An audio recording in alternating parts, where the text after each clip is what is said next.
नमस्कार दोस्तों, मैं नीरज जहांगीर स्वागत करता हूं आपका क्वालिटी एजुकेशन के इस यूट्यूब प्लेटफॉर्म पर। हाल ही में राजस्थान हाई कोर्ट ने एक न्यू वैकेंसी का नोटिफिकेशन जारी किया है और ये वैकेंसी है आपके जूनियर पर्सनल असिस्टेंट हिंदी की वैकेंसी। इसके बारे में इस क्लास में हम डिटेल से डिस्कशन करने वाले हैं। ये देखने वाले हैं कि कौन कौन इसमें अप्लाई कर सकता है, कितने पद है, एक जो एग्जाम डेट है वो क्या है और कितनी तारीख से फॉर्म फिल करना स्टार्ट होने वाले हैं, उस सभी के बारे में हम डिटेल से डिस्कशन करने वाले हैं। तो देखो ये है वो नोटिफिकेशन जो कि राजस्थान हाई कोर्ट ने जारी किया है।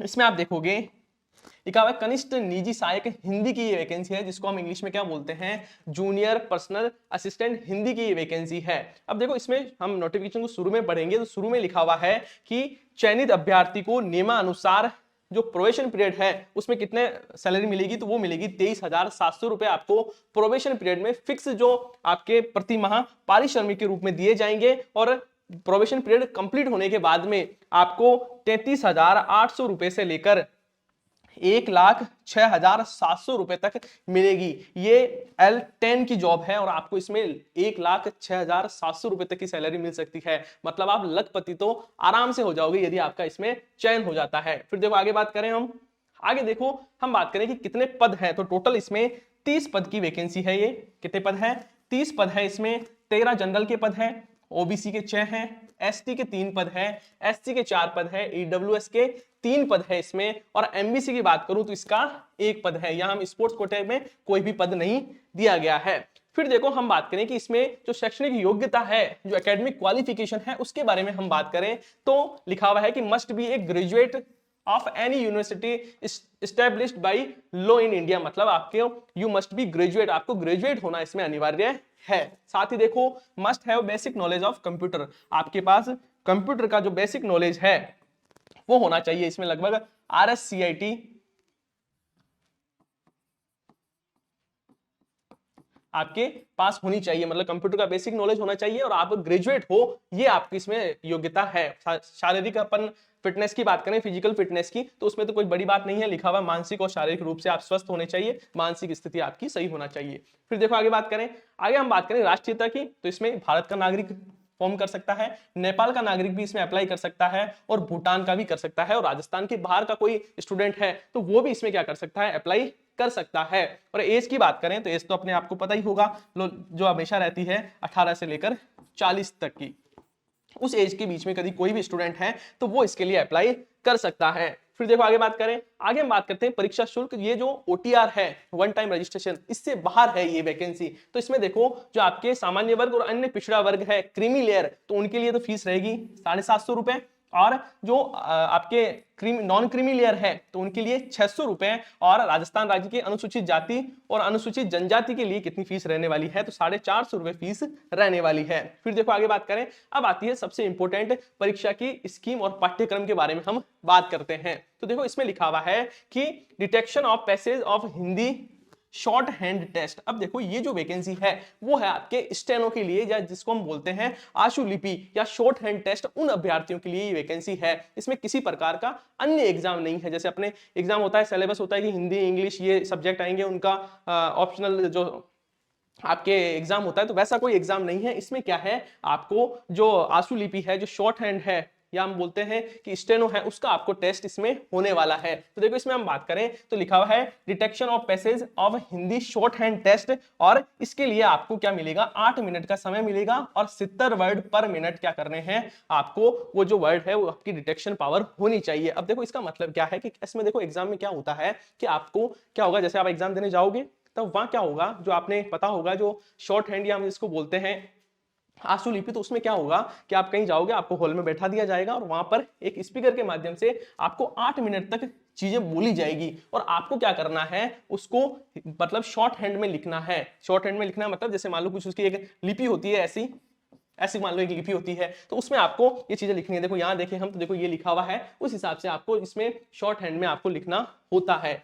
फिर देखो आगे बात करें, अब आपको क्या हुआ, शुरू में आपको 8 मिनट के लिए एक आदमी या एक स्पीकर में आपको आवाज सुनाई देगी, उस आवाज को आपको क्या करना है, लिखना है। और आपकी उस समय लिखने की जो स्पीड होनी चाहिए वो कितनी होनी चाहिए, 70 वर्ड पर मिनट उसमें होनी चाहिए स्पीड। फिर देखो हम बात करें आगे, फिर देखो transcription and typing of detected passage in Hindi on computer. अब आपने देखो पहले क्या किया कि आपने शॉर्ट हैंड में सारी चीजें लिखी, आशुलिपि में आपने चीजें लिखी। अब उसी जो आपके द्वारा जो लिखा गया है उसको आपको क्या करना है, 70 मिनट में आपको कंप्यूटर में टाइप करना है। चीजों को समझो, पहले आपने स्पीकर से आपने सुना और चीजें आपको बोली गई, आपने और वो बोली गई चीजें आपने शॉर्ट हैंड में आपने लिख दी। अब जैसे मान लो ये लिख दी, अब क्या क्या करना है, नेक्स्ट जो आपके टेस्ट होगा उसमें आपको क्या करना है, इसको वापस आपको ट्रांसक्रिप्ट करना है, वापस उस भाषा में कन्वर्ट करना है जिस भाषा में बोला गया है। और वो उसके लिए आपको कितना टाइम मिलेगा, तो उसके लिए आपको 70 मिनट का टाइम मिलेगा। लेकिन इसमें किसी प्रकार की स्पीड की मतलब लिमिट नहीं है। और ये जो एग्जाम है वो आपके होने वाला है 100 नंबर का। कितने नंबर का होने वाला है, 100 नंबर का एग्जाम होने वाला है। तो यहां तक आपको ये चीज समझ में आ गई होगी कि एग्जाम का पैटर्न कैसा रहेगा। इसमें क्या होगा, जो शॉर्ट हैंड है, जो स्टेनोग्राफर है, वो इसमें अप्लाई कर सकते हैं। जिसको स्टेनो का अच्छा नॉलेज है वही स्टूडेंट इसमें अप्लाई कर सकते हैं। फिर देखो इसमें जो नेक्स्ट जो पेपर होगा वो होगा आपके कंप्यूटर टेस्ट, जिसमें स्पीड और एफिशिएंसी टेस्ट इसमें शामिल किया गया है। अब देखो इसमें हम बात करें तो एक तो आपके स्पीड टेस्ट होगा जिसमें आपको टाइम कितना मिलेगा, तो 10 मिनट का इसमें टाइम मिलेगा। कितने नंबर का होगा, तो 50 नंबर का होगा। और क्वालिफाइंग मार्क्स की हम बात करें तो एसटी एससी और एक्स सर्विसमैन के तो लिए 20 नंबर क्वालिफाइंग है। इसका मतलब क्या है, यदि आपने इस एग्जाम में मान लो 100 में से 100 नंबर भी लेके आ गए तो भी आप इसको क्वालिफाई तब तक नहीं कर पाओगे जब तक कि आपके स्पीड टेस्ट में मिनिमम 22.5 नंबर नहीं है। तो ये क्या है, मिनिमम क्वालिफाइंग मार्क्स है। और वही हम बात करें एफिशिएंसी टेस्ट की, दक्षता परीक्षा की हम बात करें तो इसमें भी आपको 10 मिनट का समय मिलेगा और ये भी 50 नंबर का होगा। और इसमें भी आपको 22.5 नंबर है वो क्या है, मिनिमम क्वालिफिकेशन आपके रहने वाली है। तो ये चीजें आपको सारी चीजें समझ में आ गई होगी। फिर देखो आगे बात करें अपन, आगे देखो मैंने बताया था कि ऐसे होती है आपकी, मतलब जो स्टूडेंट ऐसे हैं जो कि स्टेनोग्राफर की चीजें जानते हैं तो वो तो अच्छे से समझते होंगे। जिनको नहीं पता है उनको क्या होता है, एक शॉर्ट हैंड तरीका होता है। आपने अक्सर देखा होगा कि कोई भी राजनेता नेता या जो कुछ चीज भाषण वगैरह बोलते हैं तो उस समय आपने देखा होगा कि जो न्यूज वाले होते हैं वो आपको एक डायरी में लेके लिखते हुए मिलेंगे। वो किसमें लिखते हैं, वो शॉर्ट हैंड में चीजें लिखते हैं। साथ ही आपने देखा होगा कोर्ट में कोई जजमेंट होता रहता है तब एक आदमी पेन से कॉपी में लिखता रहता है, तो वो सारी चीजें शॉर्ट हैंड द्वारा लिखी जाती है। तो ये चीज होती है शॉर्ट हैंड में। आपके ऐसा हो गया जैसे मान लो के लिखना है तो कुछ ऐसा कर दिया तो ये हो गया आपके के हो गया, ऐसी चीजें रहती है। फिर देखो आगे बात करें, आगे बात करें कि आवेदन के लिए समय क्या रहेगा, तो आप अप्लाई कब कर सकते हो, तो अप्लाई का दिया हुआ है आप 9 फरवरी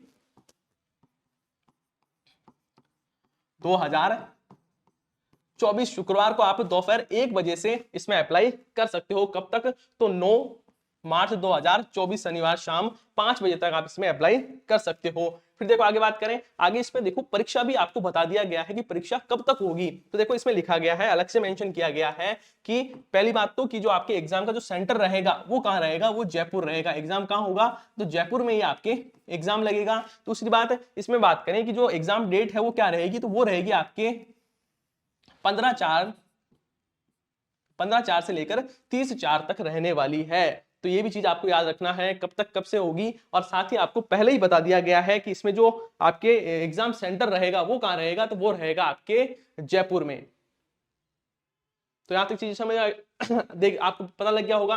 फिर देखो हम बात करें तो देखो यहां तक ये सारी जानकारी है वो आपकी कंप्लीट हो जाती है। आपको इंपॉर्टेंट क्या है, जो स्टूडेंट ऐसा है जो कि स्टेनो की अच्छी जानकारी रखता है तो उन्हें तो अभी से भी प्रैक्टिस करने में लग जाना है, तैयारी करने के लिए जुट जाना है। क्योंकि एग्जाम में भी ज्यादा टाइम नहीं है। एग्जाम आपके देखो आपके 15 अप्रैल से 30 अप्रैल के बीच में कभी भी एग्जाम हो सकता है और सेंटर भी फिक्स हो गया है। तो आपको अच्छे से जो स्टूडेंट ऐसे स्टेनो की अच्छे से तैयारी कर रहे हैं उनको और प्रैक्टिस अच्छे से कर लेनी चाहिए। यदि आपको ये वीडियो अच्छी लगी है तो वीडियो को लाइक करें, चैनल को सब्सक्राइब करें। धन्यवाद।